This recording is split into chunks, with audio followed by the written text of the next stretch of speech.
Bismillahirrahmanirrahim.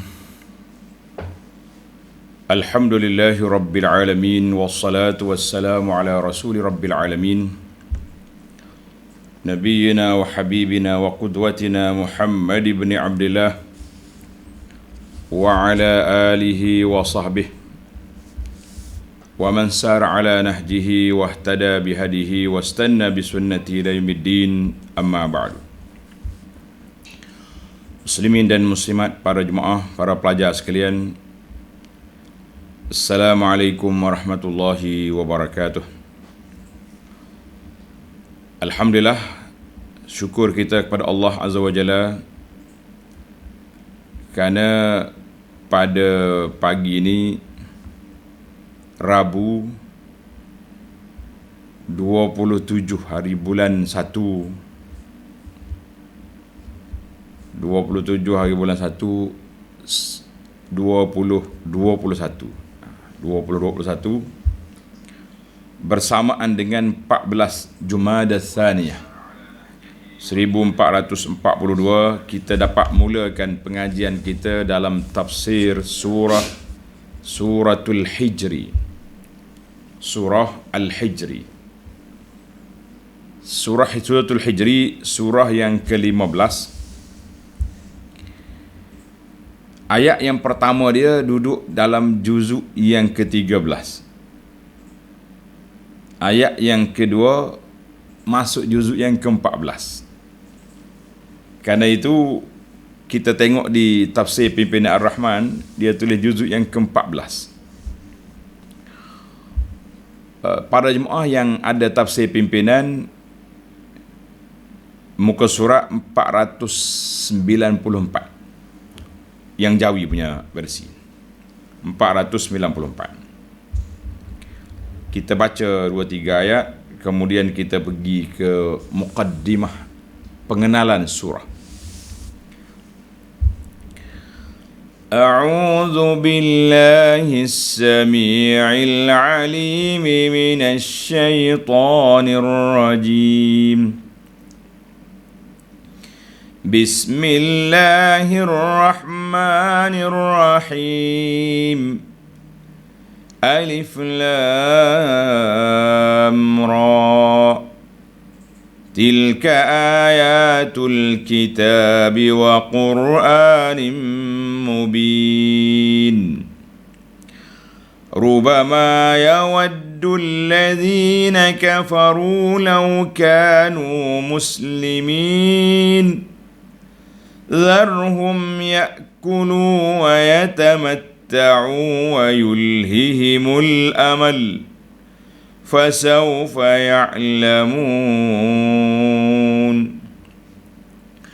وما أهلكنا من قرية إلا ولها كتاب معلوم ما تسبق من أمة أجلها وما يستأخرون.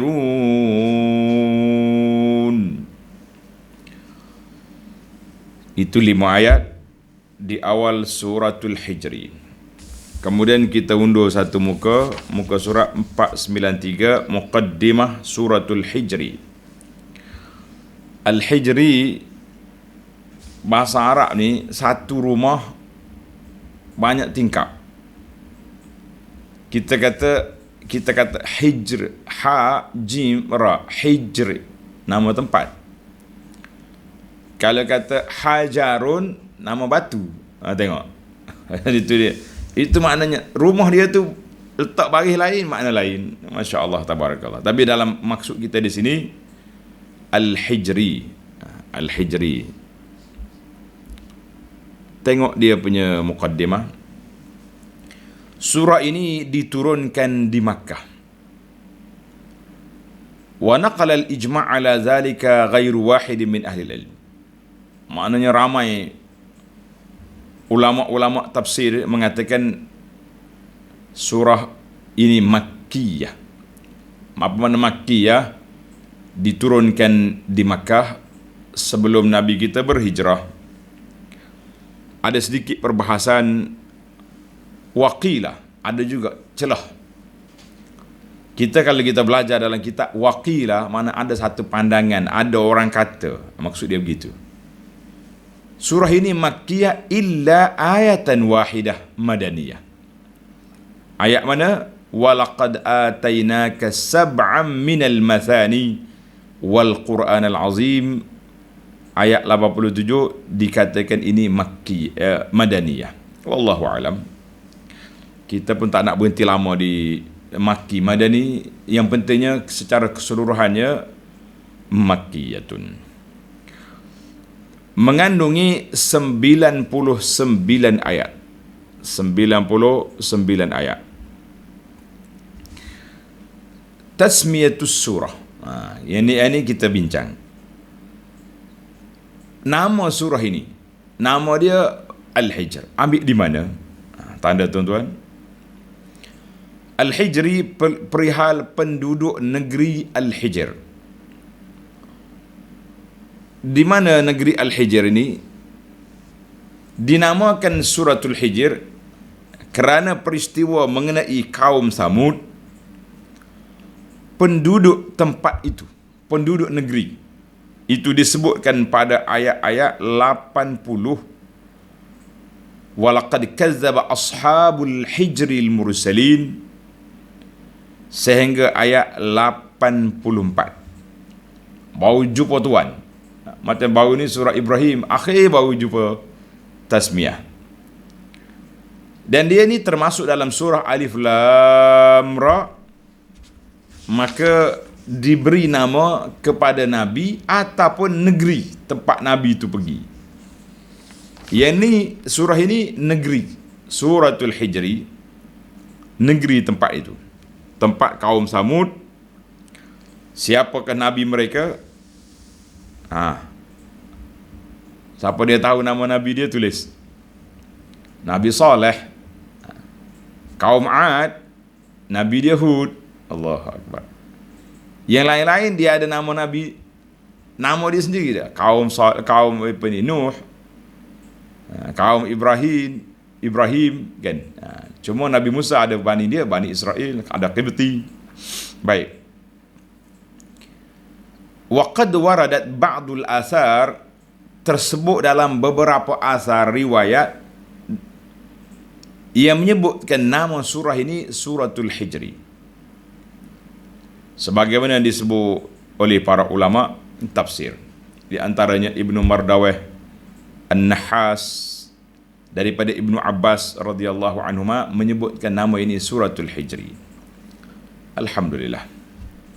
Kita pergi kepada maqasidus surah. Objektif surah ini nak cerita tentang apa? Yang pertama, tasbitul mu'minin. Seperti juga objektif maqasid surah-surah Makkiyah yang bercakap tentang tasbit, nak menguatkan iman, nak menguatkan iman dan kemantapan akidah tauhid orang-orang yang telah beriman. Itu dia panggil tasbit.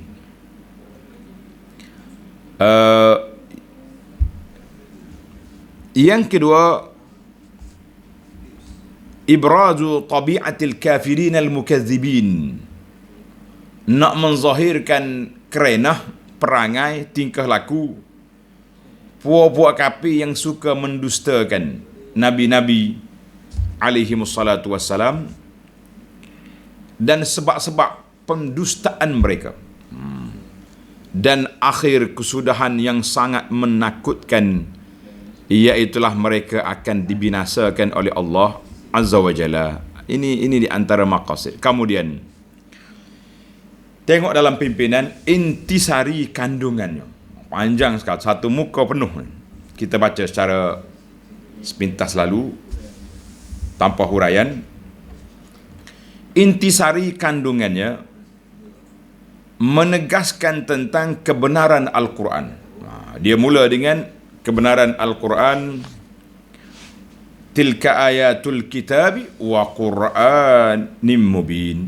Menegaskan tentang kebenaran Al-Quran dan balasan buruk yang akan menimpa orang-orang yang kufur ingkar. Pada saat itu mereka menyesal dan merasa ingin kalaulah mereka semasa di dunia dahulu tunduk, taat dan menjadi orang-orang Islam. Kita kata hayhat, apa sudah buat? Bukan nasib menjadi bubur, dia sudah sampai di mahsyar, sudah mati. Menerangkan tanda-tanda yang membuktikan kekuasaan Allah pada kejadian langit dan bumi serta segala isinya, dan bahawa tidak ada sesuatu pun melainkan pada sisi Allah jua perbendaharaannya. Gedung khazanah dia semua di bawah kuasa Allah. Dan bahawa Allah tidak menurunkannya melainkan dengan menurut qadar dan masa yang tertentu. Benda ni sudah ada takdir Allah Azza wa Jalla. Masa dia masa ni. Dia tak akan berlaku sebelum, tidak terlewat selepas. Tak ada delay. Cuma didelaykan, dilewatkan hukuman itu ada. Tapi tidak lepas daripada tarikh yang telah digezet, diwartakan oleh Allah Azza wa Jalla. Menerangkan kisah kejadian manusia, kederhakaan iblis yang angkuh takbur, dan pertentangan di antara kebaikan dan kejahatan yang berterusan, yang terus-menerus berlaku sehingga berakhirnya dunia ini. Kemudian balasan kebaikan dan kejahatan itu pada hari kiamat. Mana ada kalanya orang lepas atas dunia ni tak ada apa-apa, tapi di akhirat jumpalah mereka. Tujuannya lagi untuk memberi kesedaran dan keinsafan. Allah Subhanahu wa taala menerangkan setakat mana buruknya bala bencana dan azab seksa yang telah menimpa kaum-kaum yang kufur derhaka dan tenggelam dalam maksiat pada masa yang lalu. Kecuali orang yang bertaubat, kita kata alhamdulillah. Kalau mati dan tak taubat, itulah keadaannya.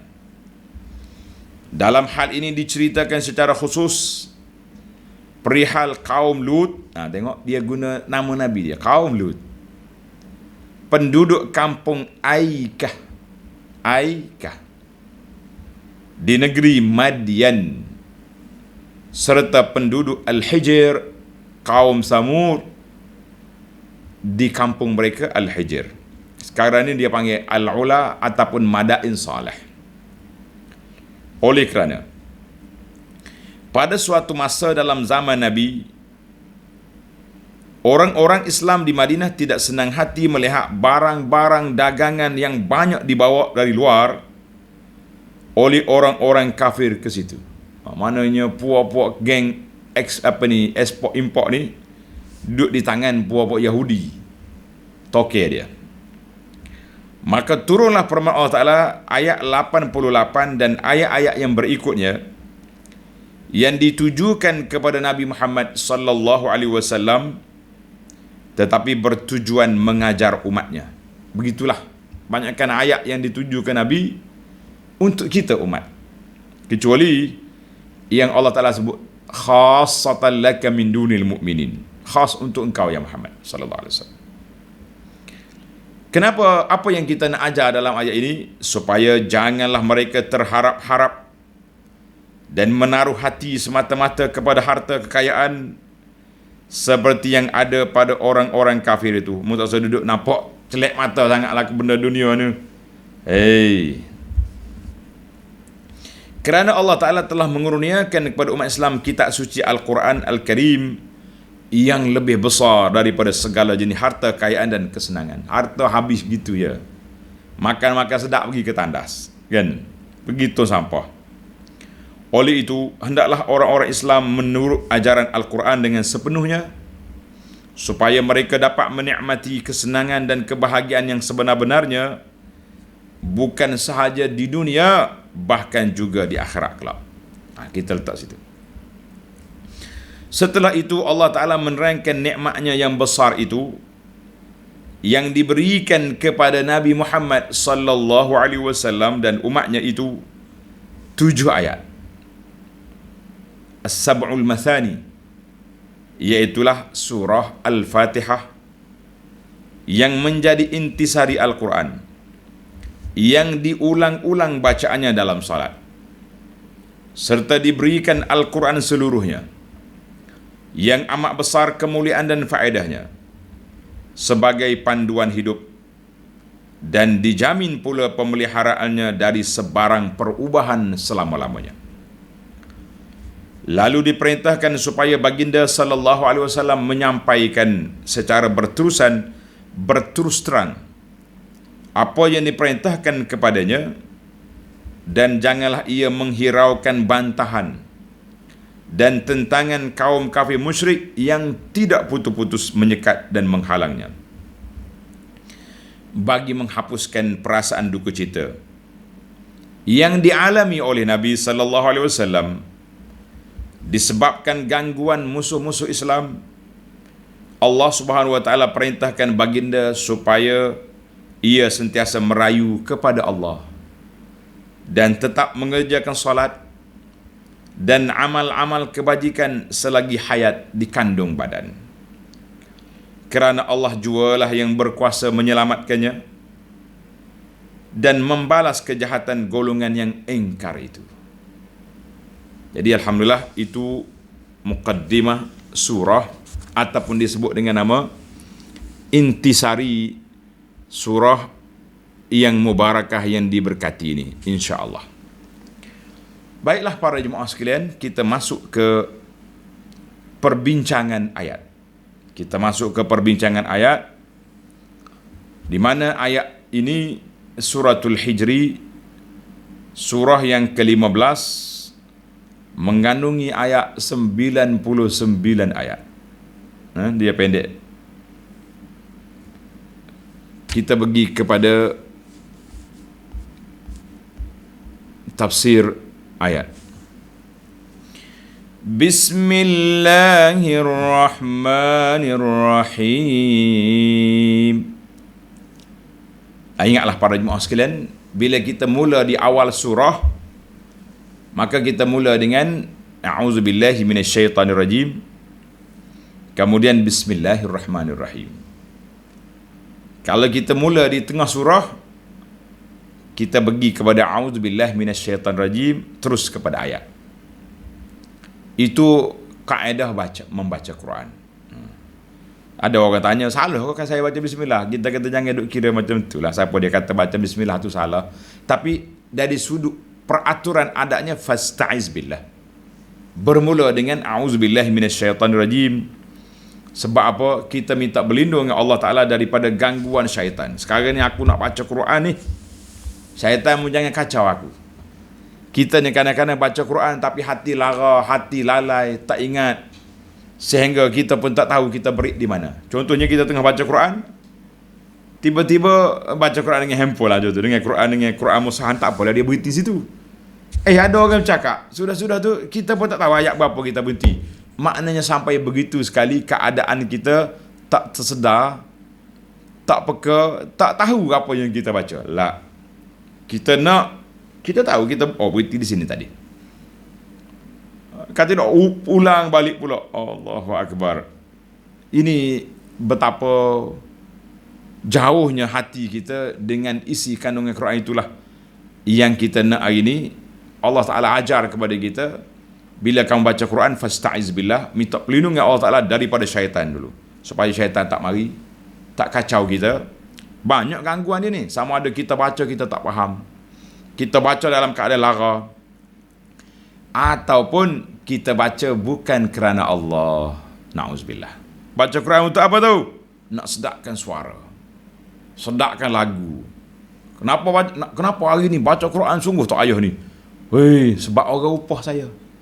Kita kata Masya Allah, Allah Ta'ala tidak turunkan Quran untuk makan upah membacanya, tapi Allah Ta'ala turunkan Quran untuk menjadi hidayah, petunjuk. Baik, kita pergi kepada ayat yang pertama. Alif Lam Ra. Alif Lam Ra ini dalam sudah banyak kali dah kita ulang, dia panggil al-huruful muqatta'ah. Al-huruf al-muqatta'ah maknanya huruf dibaca satu-satu. Tapi tulisan dia sambung. Tak ada orang tulis alif, lam, lam alif mim, koma, ra. Tu orang tak cerdik lagu tu. Nah, orang yang mengaji Quran, dia baca pandai. Alif, lam, ra. Ana jumpa dah dengar cerita sahabat-sahabat kita, orang Arab dia cerita. Ada orang mengajar, cikgu sekolah gitulah. Kena pula dia beri subjek Quran. Dia tidak mahir dalam bab ilmu ni. Nyagi baca alam. Alam zalikal kitab. Alif lam mim tu lah. Nya baca alam dia. Jangan ada main cerita. Hikayat-hikayat. Tilka ayatul kitab. Hazihil ayatul aliyatul maqam. Ini ialah ayat-ayat kitab yang lengkap dan sempurna. Ar-rafi'atus sya'n, yang tinggi kedudukannya. Ayat yang mengandungi semua jenis kemuliaan, kesempurnaan. Itu dia panggil ayatul kitab. Dalam siri yang lepas kita dah bincang tentang likulli ajalin kitab. Ada alif, kan? Cuba tengok di Quran masing-masing. Likulli ajalin kitab. Tapi bila sebut tentang kitab ni tak ada alif. Kitabun ayatul kitabi.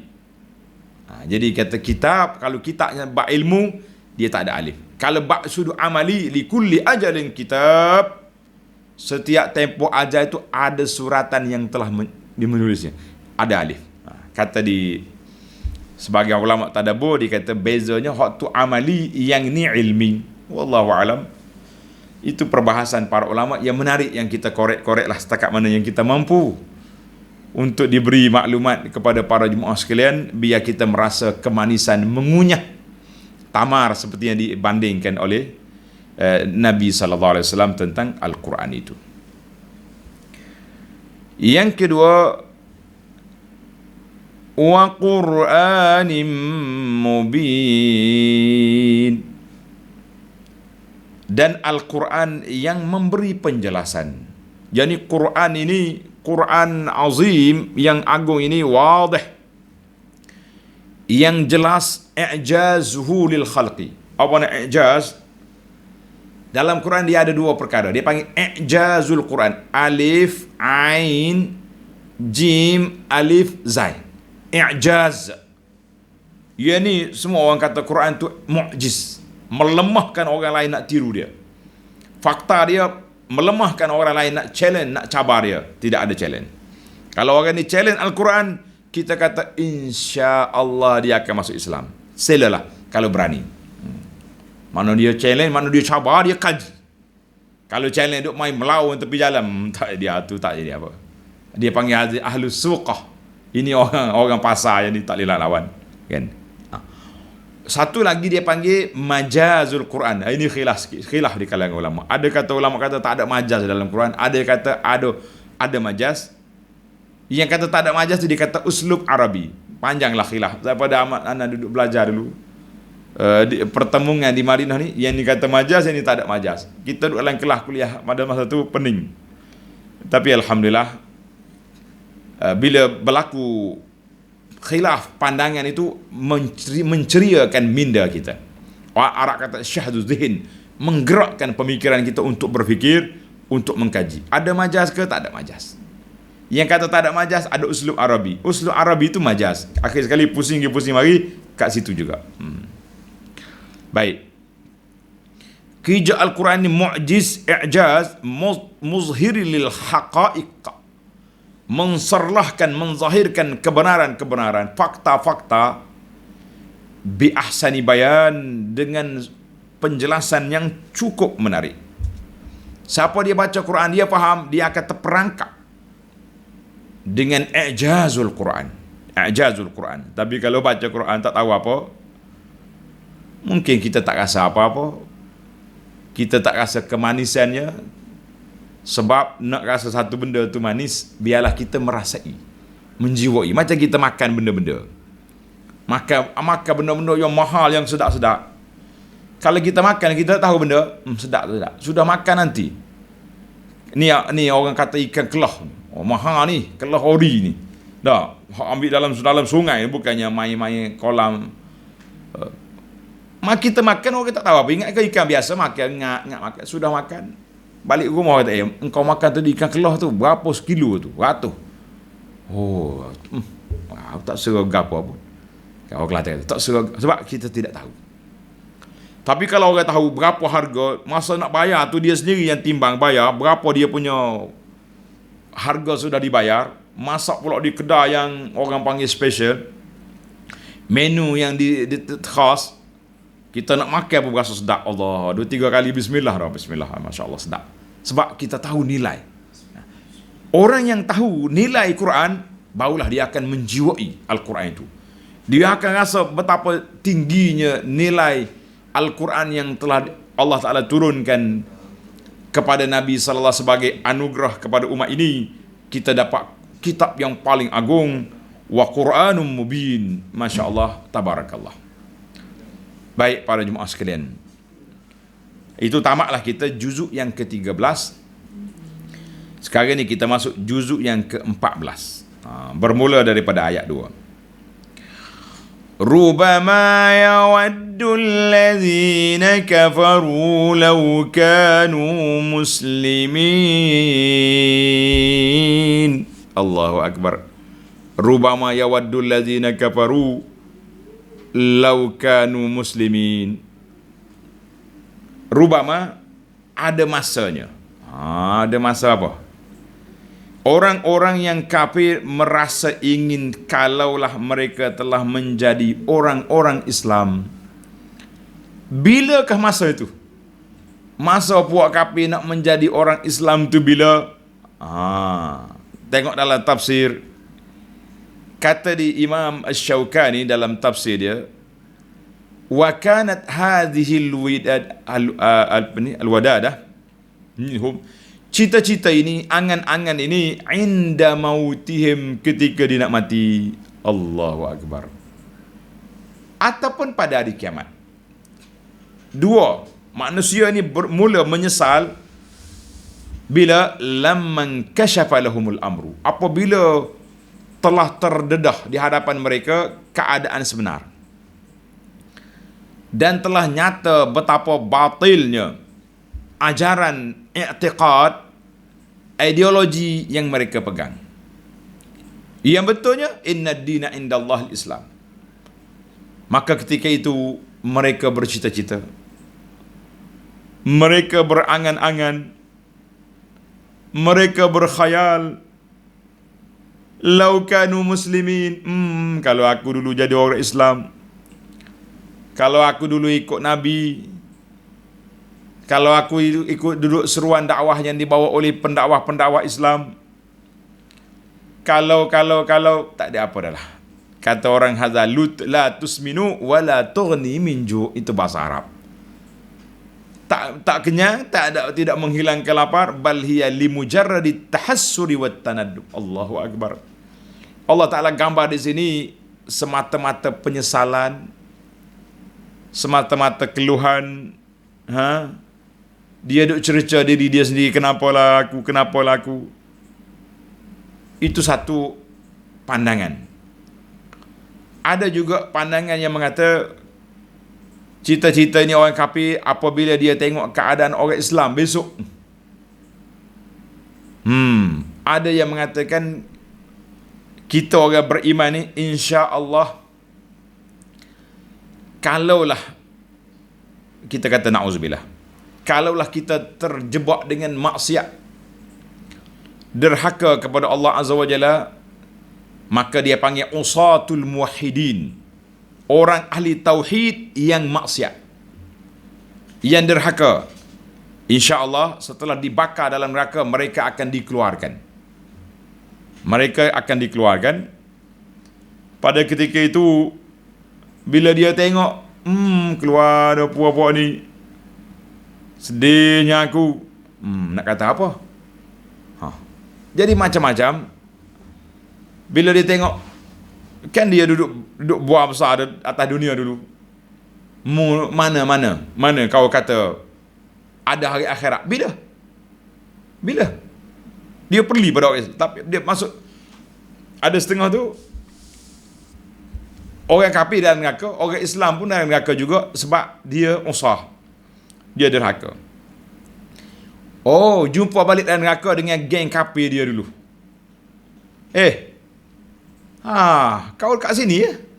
Kan kau cakap kalau ikutmu punya ajaran syurga, kenapa di sini kau? Kemudian tak lama sampai masa syaat syafa'ah, mereka dapat keluar daripada neraka. Ketika itu puak-puak kafir kata laukanu muslimin, kalau aku ikut puak ni dulu boleh keluar. Sekarang ni tak keluar adalah dia ni. Ini maknanya pelbagailah uraian para ulama di sini. Kata di Syekh Syangqiti rahimahullah taala, aqwal ulama fi hadhil ayah raji'atun ila syai'in wahid. Pandangan-pandangan ulama dalam ayat ini kembali kepada satu isu je. Apa dia? Apabila kafir sudah tengok depan mata dia kebenaran Islam, ketika itulah mereka akan menyesal. Tak tengok dah saat nak mati, saat masuk dalam kubur, saat keluar di akhirat, saat mereka sudah masuk dalam neraka, tengok orang mukmin boleh keluar, kita kata semua keadaan menyesal je puak-puak ni. Tak ada kerja lain. Wallahu alam. Itu di antara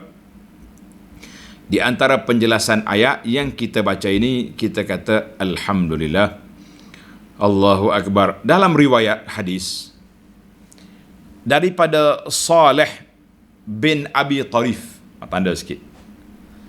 Saleh ni kata, aku tanya seorang sahabat Nabi, nama dia Abu Sa'id Al-Khudri radhiyallahu anhu. Tuan Syekh Abu Sa'id.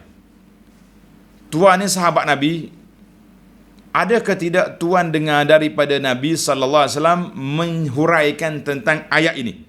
Rubama yawaddul ladzina kafaru law kanu muslimin. Bagaimana keadaan orang kafir yang bercita-cita nak jadi Islam? Qala Abu Sa'id, na'am. Ya, aku dengar. Sami'tuhu yaqul, aku dengar Rasulullah sallallahu alaihi wasallam bersabda, yukhrijullahu unasan minan nar. Allah Subhanahu wa taala akan mengeluarkan manusia yang beriman, yang Islam daripada neraka, ba'dama ya'khuzu niqmatahu minhum, setelah Allah taala ambil tindakan ke atas mereka. Qala lamma adkhalahumullahu an-nar ma'al musyrikin. Waktu Allah taala masukkan orang yang beriman di dalam neraka sekali dengan kafir, fuak kafir ni mari perli, alaysa kuntum taz'umuna bid dunya annakum awliya. Mu dulu cakap mu ni wali Allah taala, orang rapat dengan Tuhan. Kenapa sekalinya kita, kenapa join kita di sini? Sedap dia buat. Fa iza sami'a Allahu zalika minhu azina fi syafa'ah. Bila Allah taala dengar buah-buah ni duk balas dalam neraka, Allah taala izinkan untuk mereka menerima syafaat. Kan? Syarat nak terima syafaat ni iaitulah Allah taala dengan izin Allah taala lisyafi' lil masyfu', kepada orang yang nak beri syafaat dan orang yang diberi syafaat. Fayatasyaffa'u lahumul malaikah wan nabiyyun. Malaikat mari minta syafaat dan nabi-nabi juga minta untuk umat dia. Hatta yakhruju biiznillah, sehingga mereka boleh keluar daripada neraka. Apabila dikeluar, berkatalah puak-puak kafir, ya laitana kunna mislahum. Allah, kalau kami sekali dengan dia dulu, bolehlah, adalah malaikat mari, nabi mari mengeluarkan kami daripada neraka. Qala, kata Nabi, fazalika, itulah maksud firman Allah Ta'ala, rubama yawaddul ladzina kafaru law kanu muslimin.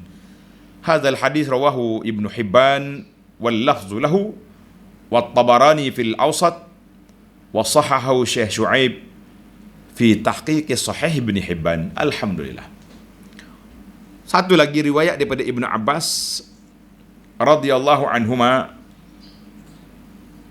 ma yazalullahu yashfa'u wa yudkhilul jannah wa yarhamu wa yashfa'. Allah SWT sentiasa memberi keizinan untuk mendapat syafaatnya sehingga orang ini masuk di dalam syurga, dan memberi rahmat, beri pertolongan, hatta yakul man kana minal muslimin, siapa di kalangan orang Islam Pergi cari dia masuk dalam syurga. Fazaka, ketika itu bila orang kafir tengok orang Islam dibawa keluar daripada neraka, ketika itu mereka pun berkata, rubama yawaddul ladzina kafaru law kanu muslimin. Hadzal hadis rawahu At-Tirmizi wa ghairuhu.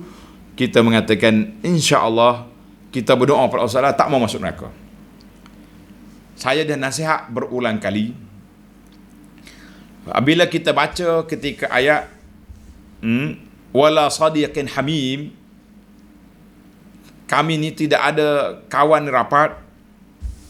Seorang ulama salafus salih Al-Hasan Al-Basri kata, orang yang rapat dengan orang mukmin dia akan cari di akhirat esok.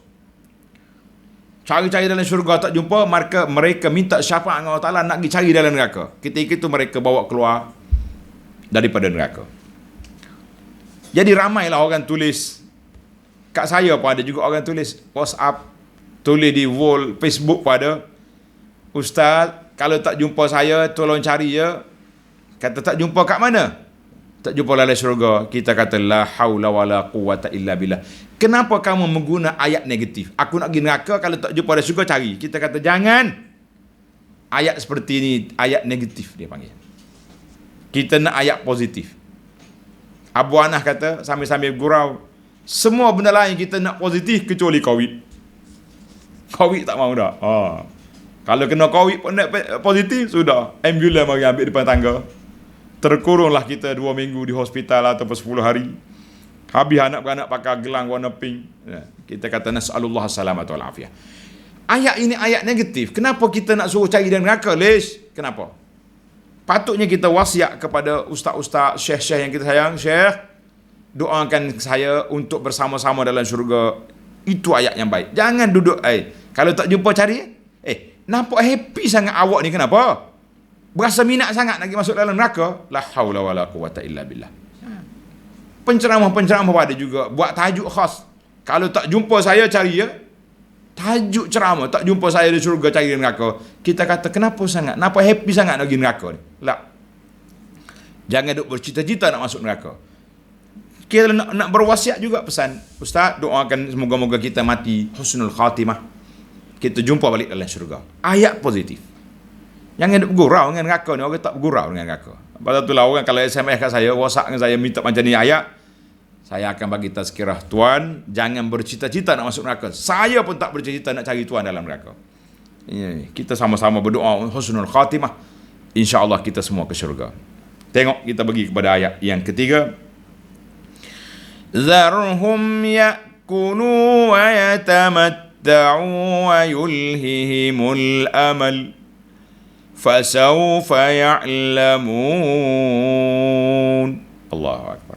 Zarhum utrukil kufar ya Muhammad sallallahu alaihi wasallam. Biarkanlah mereka, Muhammad, biarkanlah mereka makan dan bersenang lenang dengan kemewahan dunia dan dilalaikan oleh angan-angan daripada nak bertaubat.